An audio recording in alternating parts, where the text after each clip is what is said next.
My name's Andrew Davis. I'm from the Environmental Transport Association. We are 20 years old. We started business naturally 20 years ago, providing breakdown service for people who care about the environment, whether they're in a petrol car, diesel car, on a bicycle, or what have you. We go out to anywhere in Europe, in the European Union, and bring them home or take them on their onward journey. And we go from strength to strength. But it's not just about the service we provide, it's also about the campaigning that we've delivered over the years. We started Car Free Day, which is now In Town Without My Car. We started Green Transport Week, an event every year, which became so popular that many other events spawned out of it, like Walk to School Week and such like. There are so many people who are involved. They may not be aware of the ETA, but we started those organisations and enterprises in the beginning. Recently, we've been looking much more to do with the way technology is changing and helping our members move over from petrol and diesel and move for the first time to electric cars. A lot of unease about electric cars and what it might mean for them and the practicalities. But at least 3,000 of our members have electric vehicles of one shape or another. Because it doesn't have to be a car, it can be a bicycle powered or a scooter or something like that. So the whole range of issues that I'm sure will come up today about what's going to happen in the future. I've always found it very difficult to foresee what will happen. We have different technologies paraded in front of us. If any of you have ever driven a milk float, you'll realize that milk floats were the most common sort of electric vehicle. And these guys here are going to show us how that's all now history.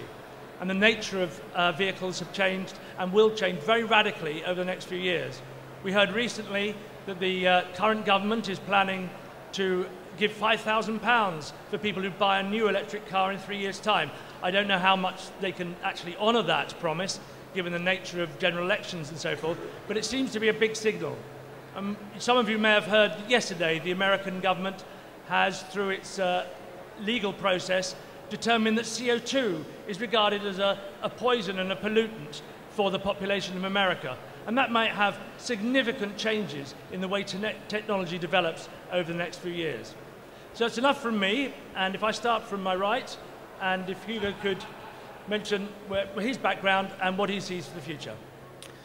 Hello, my company is called River Simple, and we're developing hydrogen fuel cell cars.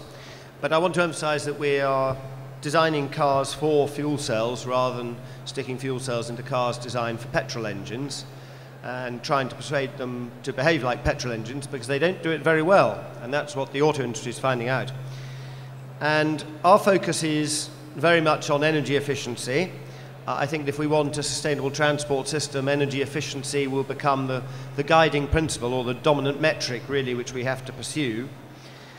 But I do want to point out that we're not a hydrogen or a fuel cell company. We're not technology specific.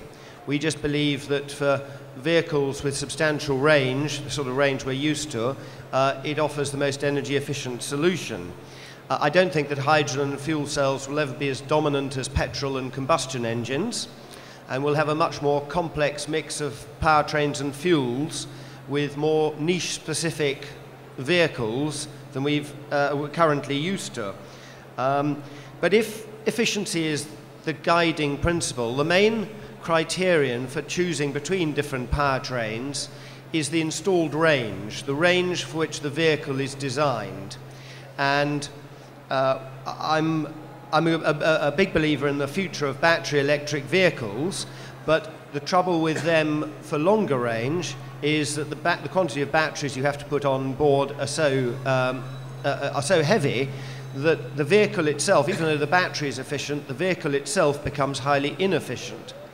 And so there's a crossover point at which a hydrogen fuel cell vehicle is more efficient. I think that's really all I need to say at the moment. Okay, thanks, Hugo.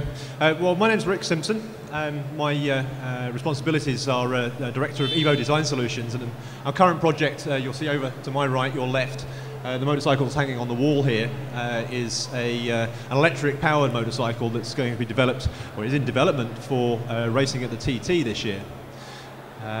This year is going to be the first of hopefully a series of races that is going to be basically for vehicles, or in our case motorcycles, propelled by purely non-carbon-based fuels. So these situations are obviously being driven upon us by the fossil fuel requirements that we keep drawing out of the ground, and also from a biofuels point of view, you know, we've got to grow food as well, and there's many movements on third, second, and third generation biofuels. But our series is specifically based around non-zero, zero carbon. We've chosen to use batteries at the moment, as Hugo correctly pointed out. They're quite convenient.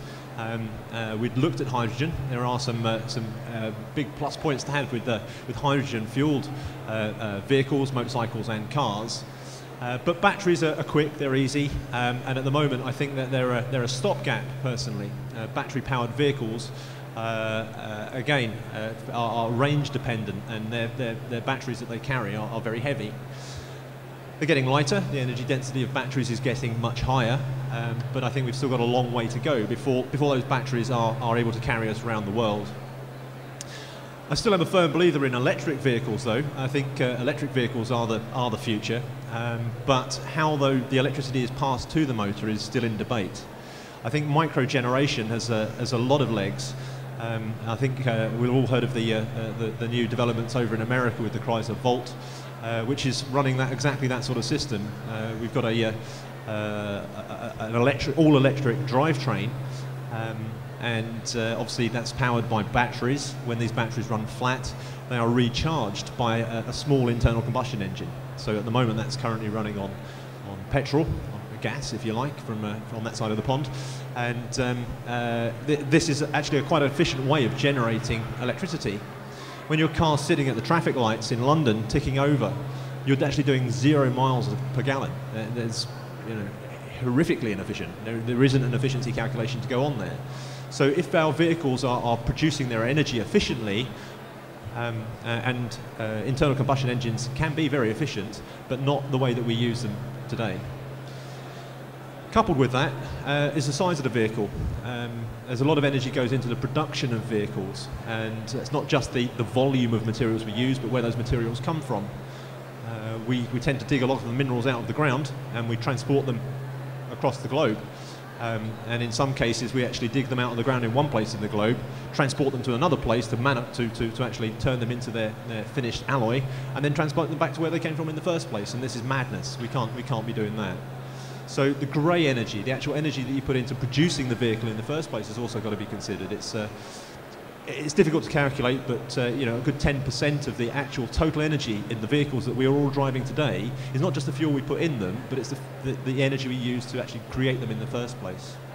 So with the TTX GP and our electric motorcycle, we hope to show what the future is, and it's not milk float speed. It's hopefully at a considerably higher speed as we're racing. Okay, thank you very much. The problem with going third is so many good things have already been said, and I'm going to try not to repeat them, unless they were very good, and I'll just pass them off as my own. My name is Martin Cadham, and I'm from MV Motors.